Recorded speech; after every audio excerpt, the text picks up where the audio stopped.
Дәл осы заң жобасы бойынша сарапшы Әсел Назарбетованың пікірін білдік. Оның айтуынша бұл құжат демократиялық талаптарға сай.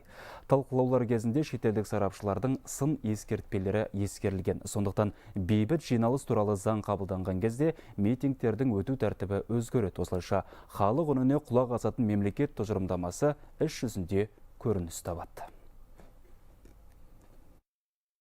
Осы заң жобасындағы бекітілген, енгізілген жаңа нормалар арқылы Қазақстан азаматтарының конституциялық құқықтарын қамтамасыз етуге мүмкіндіктер жоғарылайды.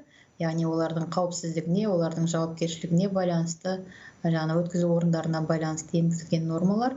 Бұл осы заң жобасының одан да жақсара түскендігіне, яғни одан да ілгері жылжығандығының көрінісі. Яғни осы заң жобасын жүзеге асыру арқылы Қазақстан азаматтарының өздерінің пікірлерін, жалпы өздерінің ұсыныстарын билікке жеткізуге мүмкіндіктер туады.